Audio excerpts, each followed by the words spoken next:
Hello આવે છે જોઈ.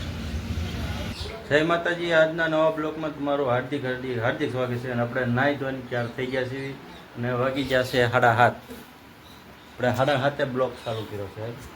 હાલો શા ભાખરી ખાવા. આપણે શા ભાખરી ખાઈ લેવી.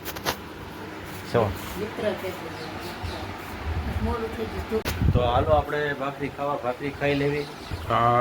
હાલો આપણે ભાખરી ખાવા. ચલો ભાખરી ખાવા બેસી ગયા બધા. તો આપણે ભાખરી ખાઈ લેવી ને તમે ભાખરી ખાઈ લો.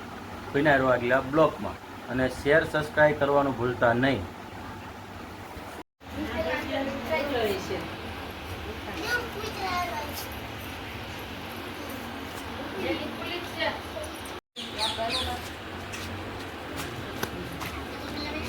છે ને પણ અરે નાસ્તો કરવા 10:30 વાગી ગયા છે. જેને નાસ્તો કરવો એ દુકાને આવી આવજો ઝડપથી. આપણે જવું નાસ્તો કરવા. ગાડીઓ પડી બધી લટ છે, કોઈ નથી. તો હાલો આપણે જ આવી નાસ્તો કરીને આવીએ આપણે પાછા. બ્લોગમાં બન્યા રહીજો અને તો તમને હું બતાવી જાઉં. અમારા ગામનો શેરી છે. અમે ડૉક્ટર સાહેબની દવાખાનું છે. હોય તો સારું, નહીં હોય ખુરશી પડી છે ખાલી.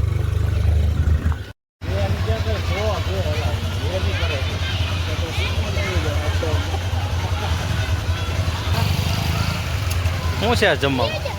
નહીં આજ શું છે? ઢોકળી છે. તો આપણે તમે વિડીયોમાં જે નિશાળ જોઈને એ આજ અમાસ છે. અમાસના દિવસે અમારે અહીંયા લાઈવ ઢોકળા હોય, છોકરાઓને ખવડાવે. લાઈવ ઢોકળા ખવડાવતા હતા. એટલે આજ હરપાલની કોઈ આવ્યા નથી નિશાળથી. દર અમારે અહીંયા ખવડાવે લાઈવ ઢોકળા ઘરમાં ગરમ. બધા છોકરાને જેટલા ખવડાવે એટલા એ બધા અહીંયા રોકાણા હતા. એટલે કાંઈ આવ્યો નથી. પછી હું એકલો વી આવ્યો. તો હાલો બપોરનું જમવાનું થઈ ગયું છે. આપણે જમી લેવી અને તમે નિરાતે જમી લો. અને અમારા ચેનલને ફોલો કરવાનું ભૂલતા નહીં, સબસ્ક્રાઈબ કરવાનું ભૂલતા નહીં અને સપોર્ટ દેજો.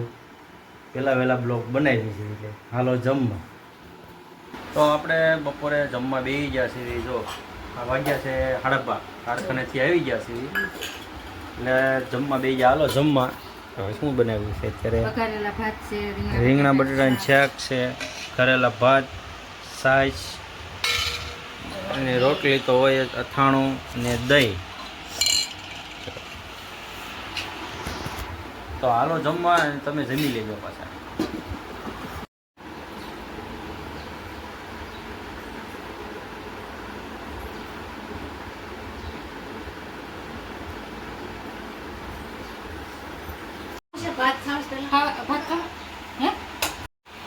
પછી ઉપલી રૂમમાં આવો તો પણ તો જાય ને દફતર લેતા હોય રજા લેતા જે કરો એ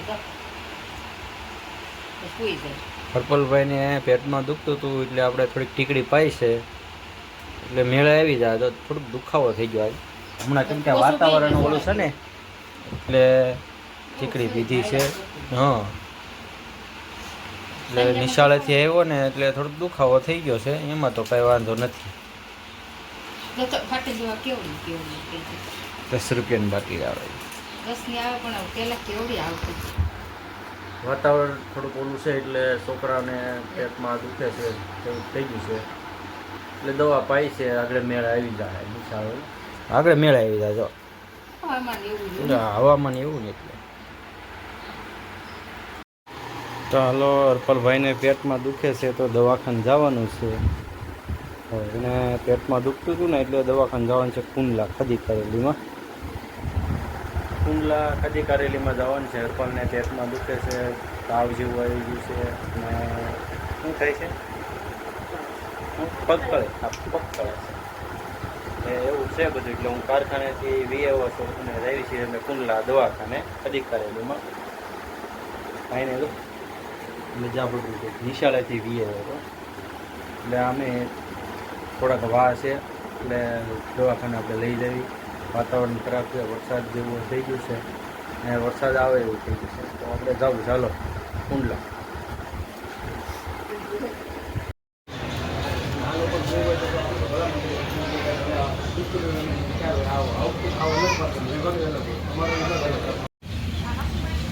હરપાલ સામે બેઠો છે. જો આપણે આવ્યા છીએ એને દવાખાને લઈને આવ્યા હતા.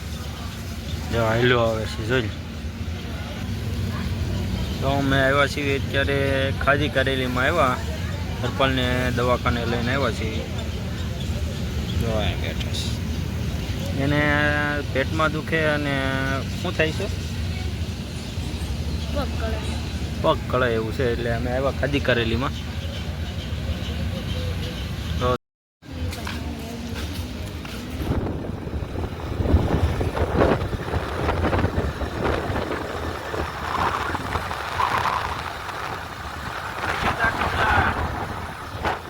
તો મોટલાથી ઘરે આવી છે.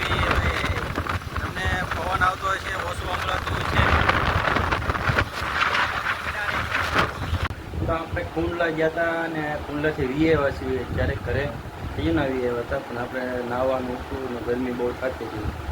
હરપાલને લઈ ગયા હતા દવાખાને આપણે. અને થોડું પેટમાં દુખતું હતું અને એવું બધું હતું. ફળ કરાવી ગયું.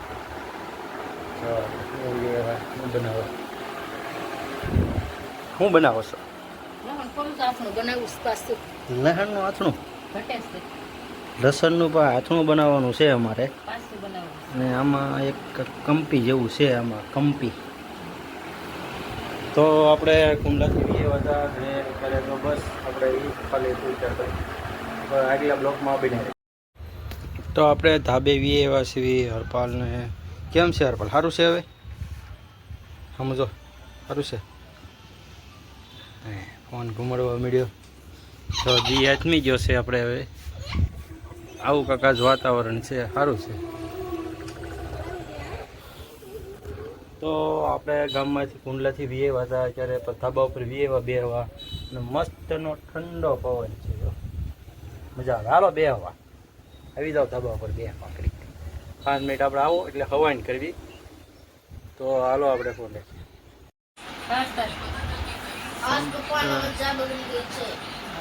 તો સંતરા લેવા હતા અમે. હરપાલ હતો. સંતરા સુધારે છે. ખાવા હોય વી આવજો. અને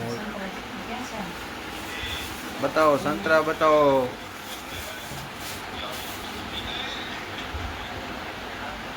ઉભો રહી એમ પકડી રહે એમને આમ પાહે પાહે રહી.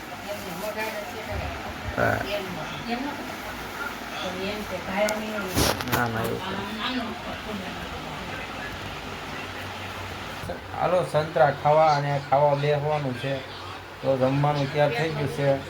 આપણે જમવા બેસવાનું છે અને જમવા આવી જાઓ બધાય. અને હું ઘડીક સૂતો છું. થાકી ગયો આરામ તો. કારખાને કુંડલા ગયા હતા. કારખાનેથી કુંડલા ગયા ગામમાં જ્યાંમાં થાકી ગયા. અને બસ આપણે બ્લોગ અહીંયા જ પૂરો કરવાનો છે. તો બ્લોગમાં બિના રહીજો. અને લાઈક શેર કરવાનું ભૂલતા નહીં. તમને બ્લોગ ગમ્યો હોય તો અંગૂઠો દબી દેજો.